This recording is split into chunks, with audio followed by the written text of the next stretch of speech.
Hello, good evening, everybody. We are live on Instagram, on Facebook, on X, on YouTube. This is so exciting. I've got the coolest guest today, an FDA whistleblower. He is making his rounds right now, sounding the alarm about the chemicals in our food. And he's here today with us, which I'm so excited about. I first learned about Darin Detwiler from this article in the Daily Mail where the title was Ex-FDA Food Expert Reveals Why Kellogg's Fruit Loops is the worst cereal in the U.S. amid calls for a cancer chemical ban. This title got my attention. Wow. So he is here with us today. We're just going to wait a couple more minutes here, waiting for people to join. Today was 55 days that Kellogg's had not posted a social media response until this afternoon, and they started to go on social media this afternoon. It's absolutely been incredible. It's been 55 days. It's been since the testimony that I gave at the Senate roundtable where we talked about this problem that American companies are poisoning us with ingredients they don't use in other countries. And 55 days, we made it a long time. And now they've decided to start posting again. So I don't know if you guys are willing or excited about them posting again. Maybe you can tell them to stop poisoning American children with ingredients they don't use in countries like Canada and Australia and India and all of Europe. Or you can tell them, hey, how come you didn't let us in when we went to your headquarters in Battle Creek, Michigan with 400,000 signatures? Why do you continue to ignore us and poison our kids? I would love to see if we can just maybe shut them down for another 55 days, because it is absolutely insane that they haven't made the commitment yet to remove artificial food dyes like they said they were going to do in 2015. So without further ado, I think we have critical mass here. I'm going to introduce Dr. Darin Detwiler. Here we go. I'm going to take this off. Hi, Darin, Dr. Darin. Let me see. Let me get you off of mute here. Hi, how are you doing? Good. Yourself? I'm doing great. So you've been busy lately, I hear. I am a busy person, whether I'm abroad speaking with the global food supply stakeholders or other places in the U.S., or even when I'm here at home in my home office. There seems to be no shortage of issues, concerns, outbreaks, and recalls. And I think what's kind of crazy is I actually prepared, I did a lecture at Michigan State University today via Zoom, but I had prepared some material for it 2 or 3 weeks ago. Since I prepared that lecture, my comments and my slides, now we have the concern with the outbreak and the deadly outbreak and recall with carrots. Obviously, we have the issue going on with onions in the quarter pounders at McDonald's, and there just seems to be no shortage of situations in which consumers are asking a lot of questions. The media is asking a lot of questions in terms of why are these happening? Why are these things going on? Who regulates this? And what is going on with our food? Right. And you've been doing this for 25 years. 31. 31. Oh, even longer. Okay. So I'm looking at an old bio here. So 31 years, you've worked for the FDA, you've worked for the USDA. So clarifying that, I was appointed, I served as a special advisor with the USDA. I served 2 terms advising the Secretary of Agriculture. Prior to that, I was an unofficial advisor to the Secretary of Agriculture in the early 90s. And with the FDA, I have been on an advisory council, but not actually, I think that the media sometimes changes words to be convenient.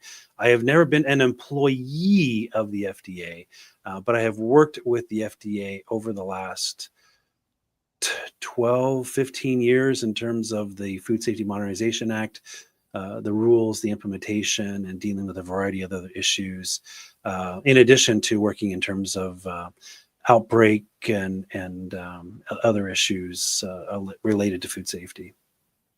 Now, while you were working with the FDA and the USDA in this advisory capacity, did you ever see any conflicts of interest? Well, the USDA has been long criticized and even lost in court once many years ago in terms of having folks. When you look at like the My Healthy Plate or the USDA's food pyramid, there were advisory folks working on that were basically representing whether it was like the dairy industry, the cheese council, the whatever council it was, and some of their background information was not. Let's just say they could have been more transparent in terms of the backgrounds and the corporates that these folks represented, and that would have allowed for perhaps a little bit of oversight that could have prevented some of the conflict of interest. When I served on these panels, I was the only person that was a quote unquote consumer representative. The rest of the people were always people who own this company, who, a lawyer for this company, things of that nature. And you saw a lot of that work being to the industry's benefit. There are still some things that I do not agree with today, namely the idea of when, the American public hears about recalls. I'm always asked the same questions. Well, like these things are inspected, right? A lot of people don't understand who inspects what and to what degree things are inspected. But even worse, most people think that if something's inspected or a test is taken, that these companies, they wait for the test results to come back before they ship things out into commerce. No, the food industry worked really hard to make sure the federal government could not require companies to hold on to their product until test results come back. This is why we have recalls, because it's already shipped out onto, to retail. It's on the shelves when these recalls are made. Even this most recent, very recent, the carrot issue. Look at how much recall, so many different types of packages from so many different retailers. The costs of recall, and I'm not even talking about human toll and harm to people, but the costs of recalls are ridiculously expensive. And I think a lot of this goes back to the fact that the industry had a significant voice in terms of making sure that, they didn't have to hold on to these products. And I think that the reason is because they know that when they call a recall, most of this food's already consumed. Yeah. And you're really passionate about food safety. And I would love for you to share that with the audience of why.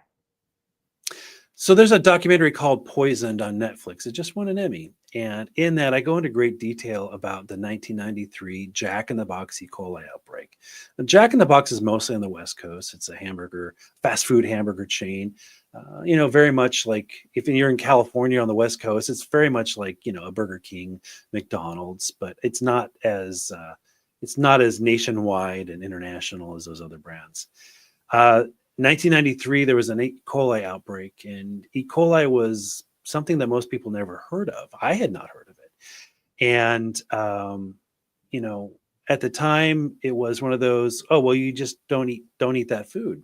We won't go to, at the time we were living near Seattle, don't go to Seattle and eat at a fast food restaurant and don't have hamburgers. Eventually you found out that it was Jack in the Box. Okay, so just avoid Jack in the Box. The problem is that one of the big lessons we learned out of that was that people were getting sick, not from eating the product, but also, not just from eating the product, but also from person-to-person contact. People who got sick with E. coli, and the same thing happens with like salmonella and other pathogens. People who get sick with foodborne pathogens, it's in their system, and if they're not washing their hands properly, it basically can be spread to another person. In this case, I had a 16-month-old son at the time, and he was in a daycare class. And there was another kid in his daycare class who tested positive for E. coli. Both his parents worked at the only Jack in the Box in town. And they got their child tested because they thought he was sick, but it took 48 hours for their test results to come back. During that time, when the test results came back, they found out that the parents put the child back in daycare so they could go back. And the mom was sick from E. coli. They could go back to working at the restaurant while sick with E. coli. Find out that my kid had my 16-month-old son Riley showed symptoms, and between the time where he showed his first symptoms and 30 days later, my child at 16 months of age died from an E. coli infection. There was a lot of misinformation put out there by the industry, that was put out there by other stakeholders. And I was watching it unroll in front of me. The doctors were saying things that contradicted what the food company was saying. At the time, I ended up speaking to President Bill Clinton on live television, and we talked on the Phil Donahue show and some other television shows. And when my son died, President Clinton called me, and he wanted to talk father to father. And it was kind of a, what do we do? Where do we go from here?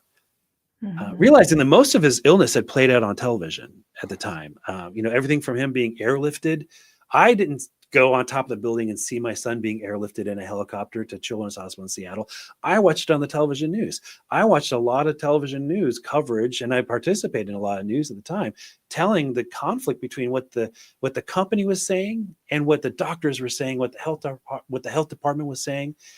And so, here I am, in between the date of my son's death and when we buried him, and talking to the president, and he goes, "What do you do?" And I said, "Well, look, I lost my son, but I don't want to live in a universe where my son lost his father." And as a result of that, I've spent the last 31 some odd years working as someone who has been a voice, an advocate, and then some, for food safety, and how we rethink our relationship with food, and how we communicate about food, and how we look at awareness and advocacy when it comes to food. And at this point in my career, I'm a professor, and I'm an author, and it's one of those things where there's no shortage of the work that I am doing. And that's I think that's you and I had talked before about the fact that there's only so many people that are on the stage or at certain events, or at the table, if you will, representing the consumer's interest, whereas there's always enough seats that are filled by corporate entities and sponsors and those who have a definite if you will, conflict of interest in terms of talking about these issues. When I am on that stage, or when I'm at that table participating and representing the consumer's perspective, I realize that I am representing so many families that, like myself, they live with a chair forever empty at their family table because of something that could have been prevented, or at least done differently in the food industry. Well, I just want to say I'm so deeply sorry for your loss, and I know I've told you that in previous conversations, but hearing your story, I think is something that I wanted everyone to hear, because I think when we look at what's happening in this country with our children and chronic disease rates, and how, the USDA just published that 38% of preteens, between 12 and 18 years old, is going to have pre-diabetes. I think about the next generation. I think about our health. I think about how we're the bottom of the totem pole when it comes to any industrialized nation, when it comes to health, but we spend the most money on healthcare.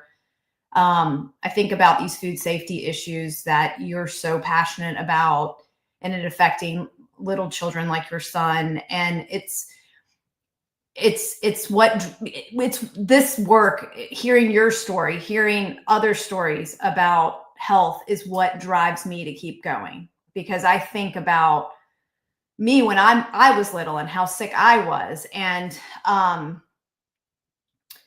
I think about all the people in my life that have died because of health related issues, because of diet, or because of toxins in their environment. And it's just deeply meaningful work when there's someone like you that has experienced what you have, been able to come to the table and tell us the truth about what's going on and actually represent consumers. And I love that about you. When you think about ingredients that are approved for use in the United States, how do you feel about American companies using more toxic versions of their ingredients here in United States products? American companies, iconic American companies. I mean, not just Kellogg's. I mean, a lot of people are familiar with the Kellogg's fight, but in my Senate testimony, I talked about McDonald's. I talked about PepsiCo. I talked about Mars. I talked about General Mills. You know, in Australia, they just released a Trix without artificial food dyes. They actually advertise it on the front of the box. And you know, they also have a cinnamon toast crunch over there without BHT, which is an endocrine disrupting chemical. How do you feel about these American iconic companies selling us the more toxic version of their products? So I have kind of two sets of answers for this. On the political and regulatory side, so we have a thing in the United States called generally regarded as safe, or GRAS. And essentially, it is a list of ingredients. Now, the average consumer thinks like water, rice, beans, corn, salt, right? But the reality is that most of the things that are generally regarded as safe are chemicals we can't even, the average person couldn't even pronounce, kind of a thing. And what gets me about it is not only is this a system in the United States that we don't see in Europe, for instance. There's no such thing. There's way more transparency and expectation of independent testing and validation and verification of these ingredients. Whereas in the United States, we just kind of take the industry's word for granted in terms of, oh, they're safe. We have our own tests. That, it is to some degree considered to be something that the FDA oversees. But in reality, if the FDA were to go and say, hey, we want to see how you validated that, industry has the right to say, oh, it's corporate private information. We can't allow you to see that. So it's like a loophole within a loophole. So basically, not only does industry get to determine what is generally regarded as safe and how they will determine that it is generally regarded as safe, but if questioned about it, they don't have to show what it is because it's like, secret ingredients and their proprietary information. So I'm not comfortable with that scenario here. The second side of that, though, is I recently attended an event where there were some experts within food processing and within food coloring and additives and things of that nature. And believe me, when the microphone came my way to ask questions, I took advantage of that. What gets me is when you have someone who says things like, well, look, yeah, there are other places in the world where they use natural colorings, but the color's just not as exciting and fun there. It's a different color of yellow or a different color of blue. And those people over in Europe, they just don't know any better in terms of how fun these colors could be. And, it's always been like this. It will take a lot of work for us to convince the American consumer that they should have a lesser of a color or a lesser of an experience from this. And yeah. So when I ask, well, why do we use the chemicals here? But the same exact companies use the natural ingredients for food coloring in other countries. And I got answers like, well, it's cheaper, it's easier to control, we can have protected information around that chemical, information, ingredient stuff, and it's more dependable and we don't have to worry about it. So basically what you're telling me is it's easier and cheaper for you to put consumers more at risk using artificial colorants as opposed to natural food colorings. And when the person starts shaking their head, you got to, that whole idea of, it's almost like they said the silent part out loud. That's kind of my big takeaway from it. I think it's amazing when we look at how the last 3 decades, what I've noticed about consumers is 3 decades ago, consumers were rarely listened to. Today, consumers are far more considered to be stakeholders in the bigger picture of the food industry. We are, as consumers, we spend, and let me rephrase that. As consumers, we essentially vote with our food money. If we don't like an ingredient, we'll go to another brand. If we don't like a brand because of their ethics or their discrimination practices or their child labor violations, whatever it is, even if it has nothing to do with food safety and quality, we will go to another brand or another retailer or another restaurant. And, since 2015, the US Census Bureau shows that Americans spend more money, more of their food money on food that's prepared out of the house than they do on raw ingredients that they take home and prepare for meals themselves. Mhm. So we have to look at that balance that we have there and the opportunity to not only build awareness, but really think of consumers as allies in terms of, look, the industry is going to just continue to use artificial flavorings and colorings and ingredients unless we essentially say, no, we're not going to buy your product anymore until you make these changes. I know you can have 400 and some odd thousand signatures. That would be seen by industry as an interesting observation. What they care about is when you look at quarterly profit earnings and stakeholder dividends and things of that nature, when the stock value decreases, when the profits decrease, when the quarterly profit earning statements decrease, that is when they start to listen to things.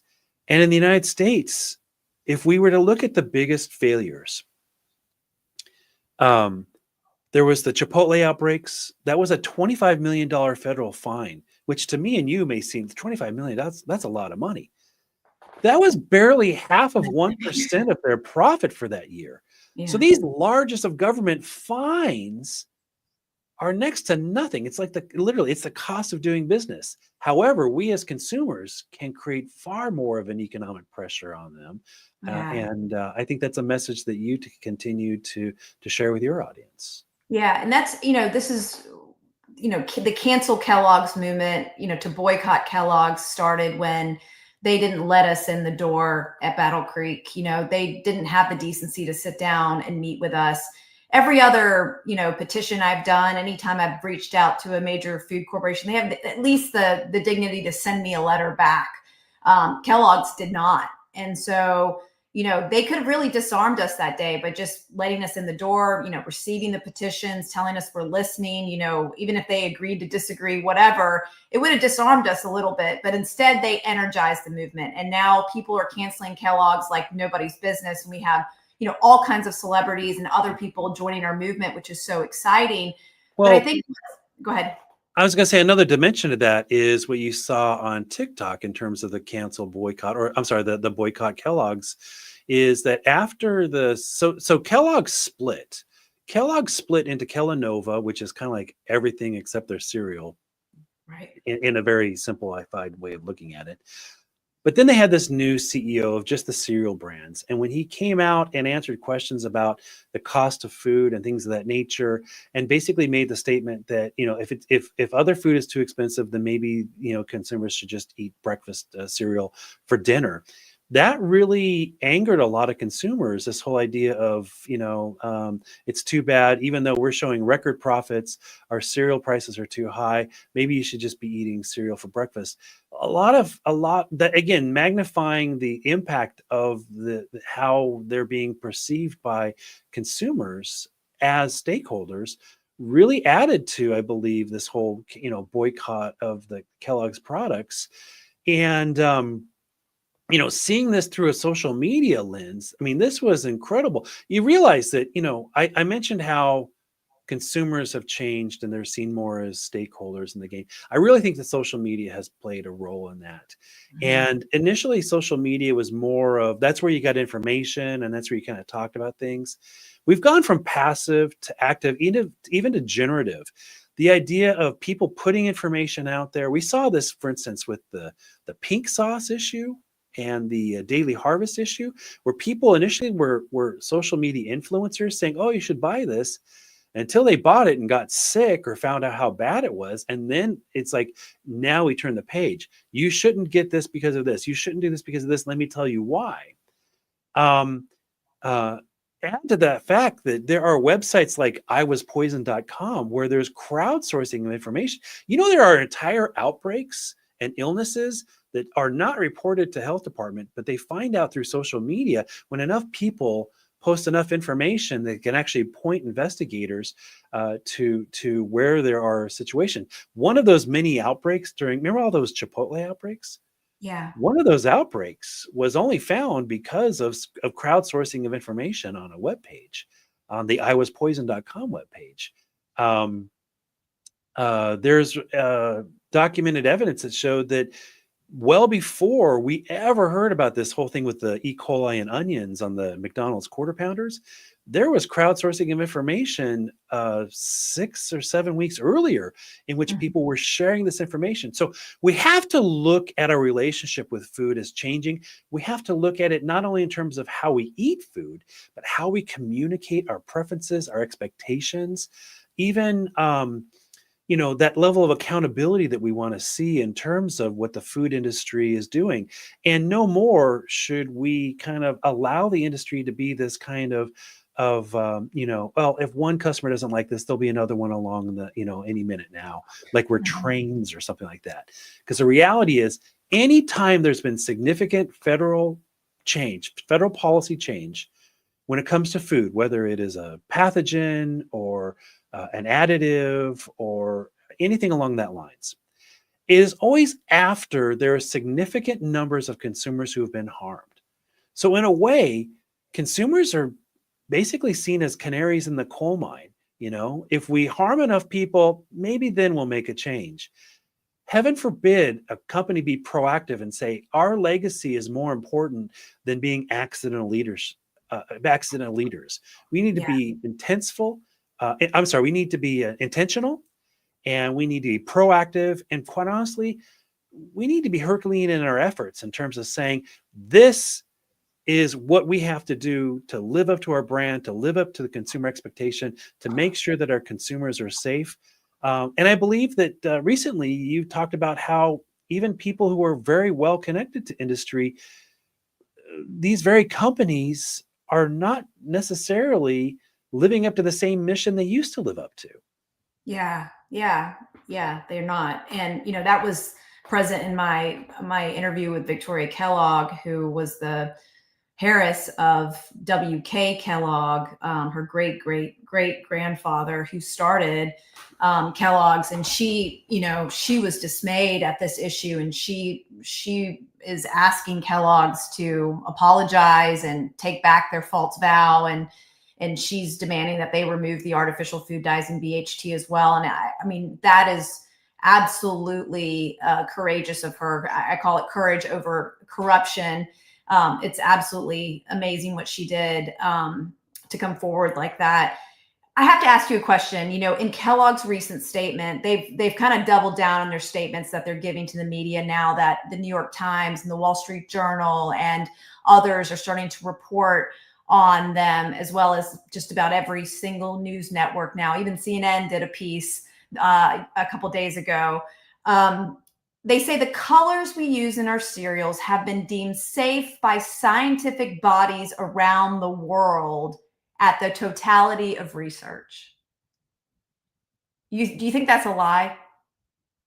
I would ask those same companies to show that research, and I guarantee the majority of those companies would say, we can't show it to you because it's corporate private information.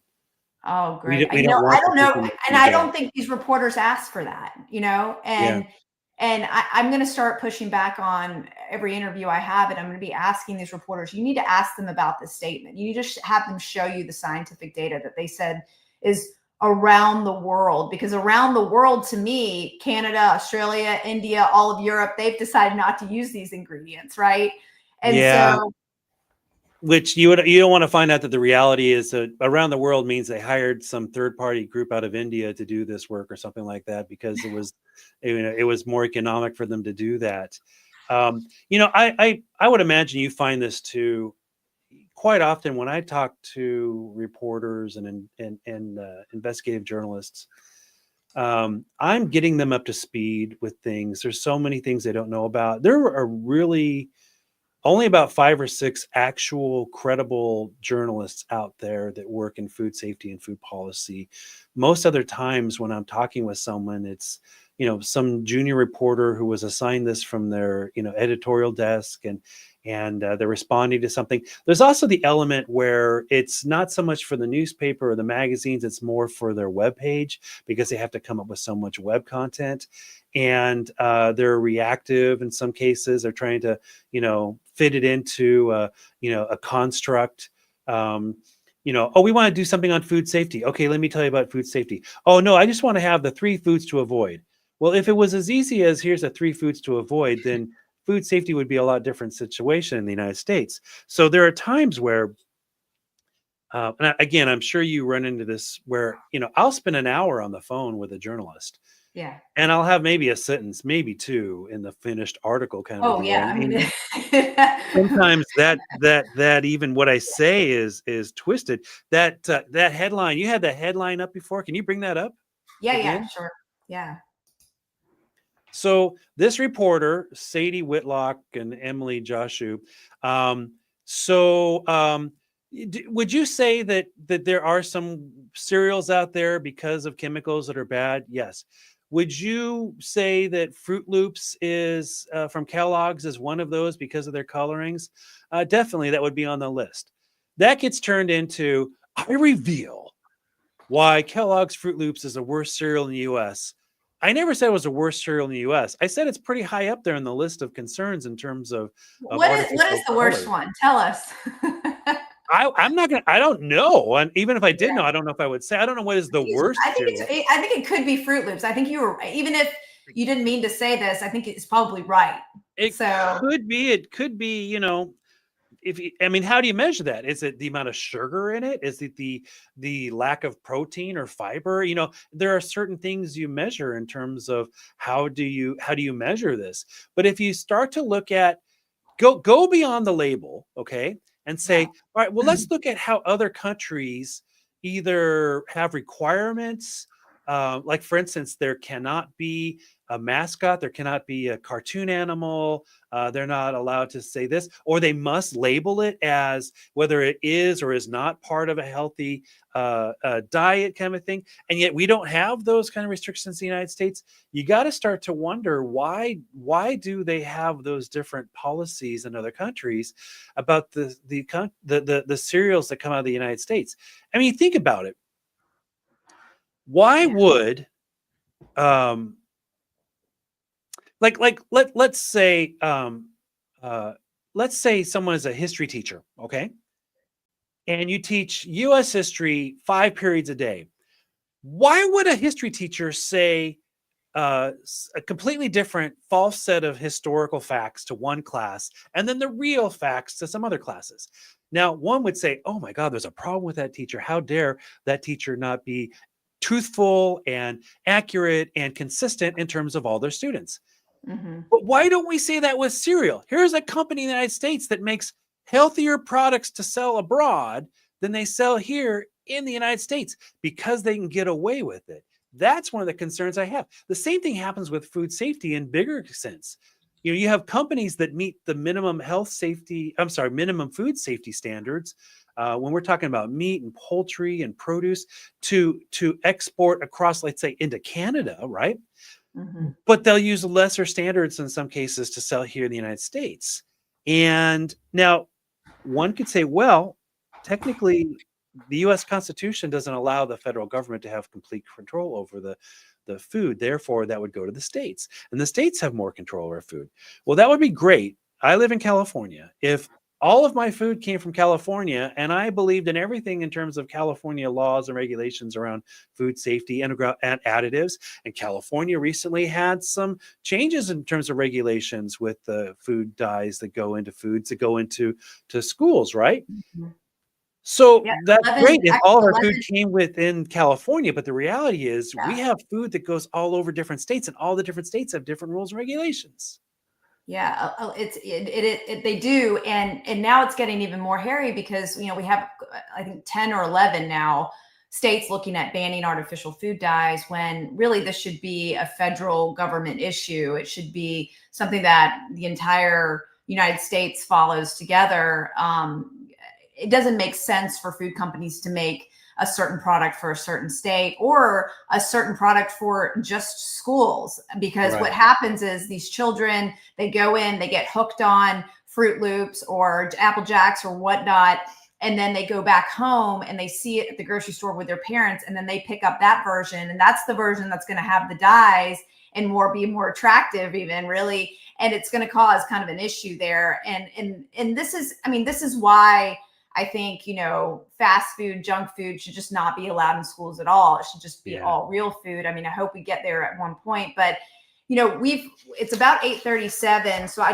want to ask you a couple more questions here.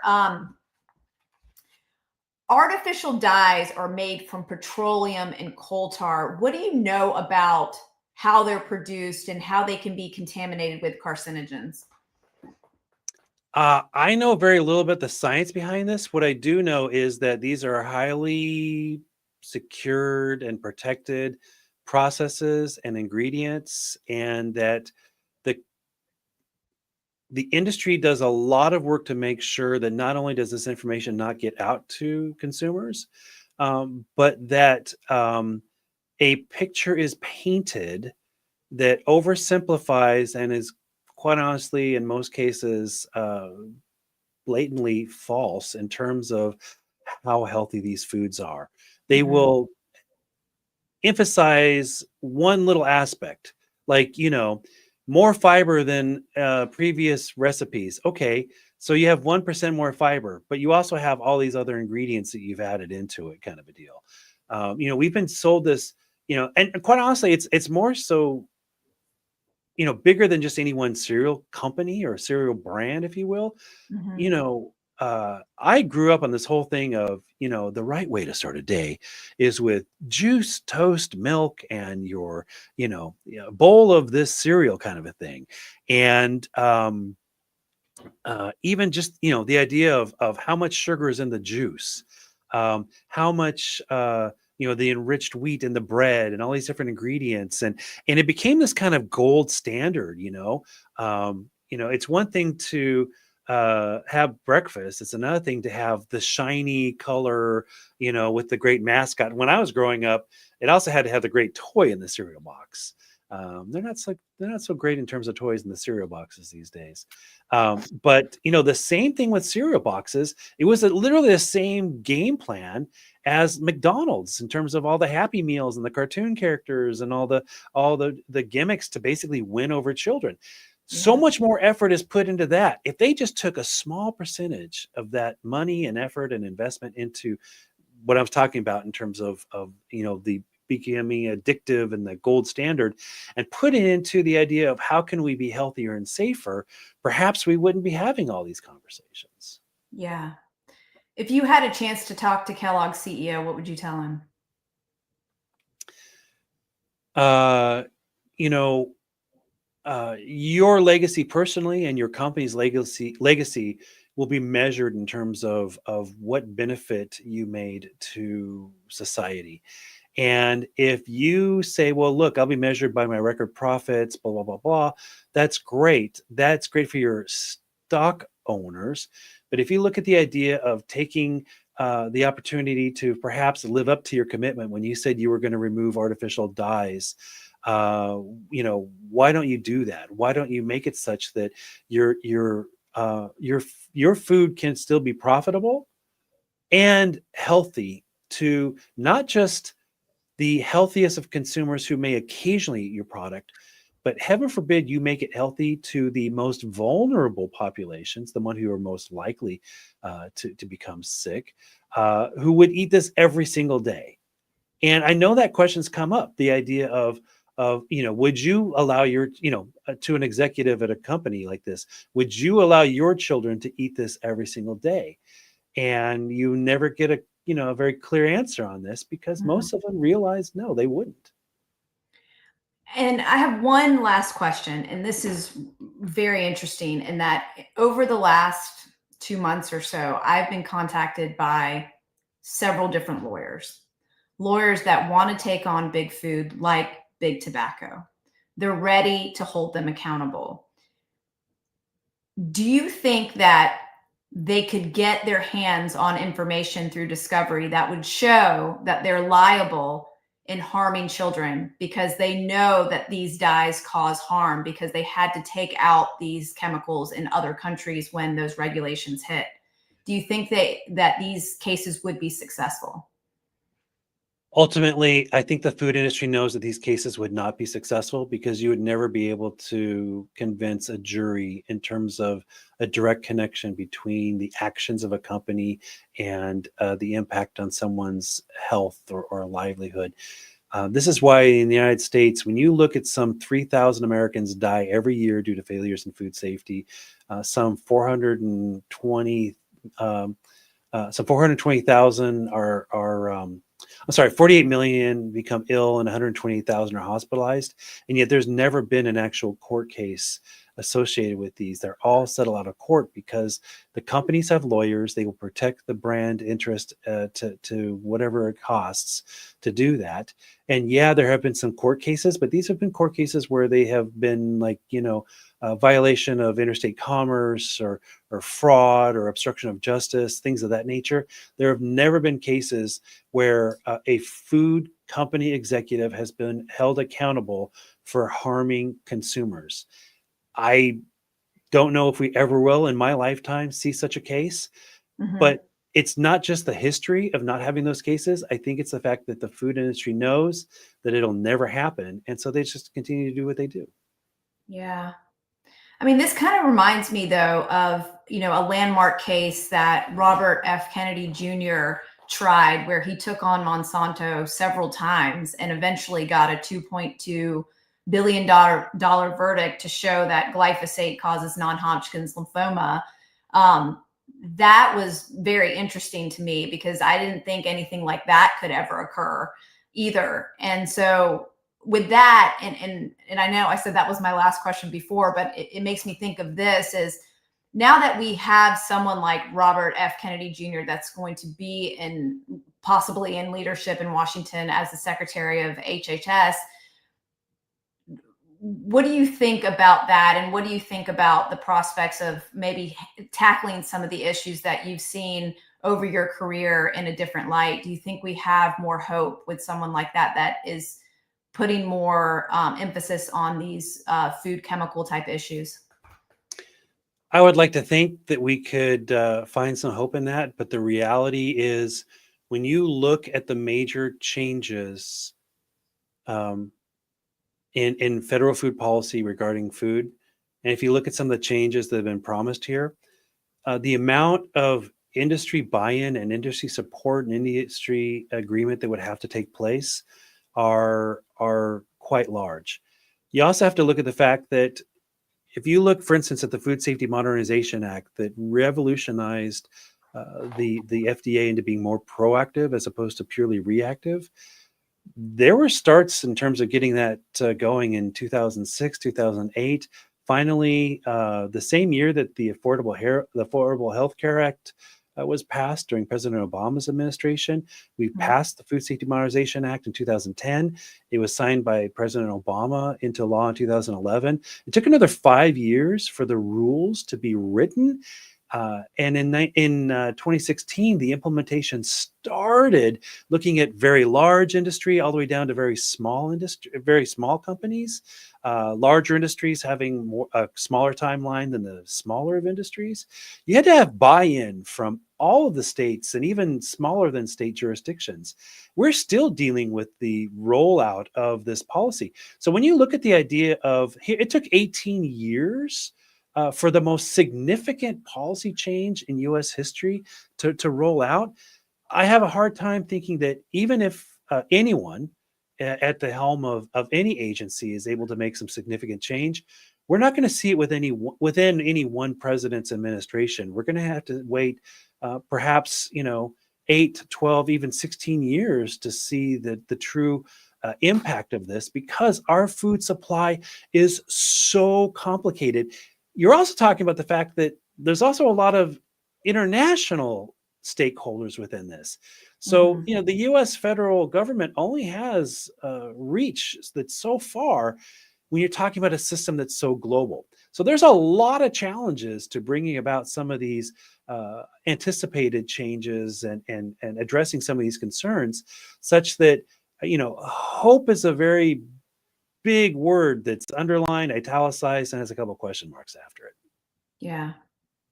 So I would love to continue the conversation with you, Dr. Detwiler. I think you have been absolutely incredible tonight. I appreciate you taking the time to share your knowledge with us and helping us with our Kellogg's campaign to just get more clarity around some of these statements that we've got from them, and clarity on what we should be doing as the Food Babe Army, as the Cancel Kellogg's movement, which I think it's very clear.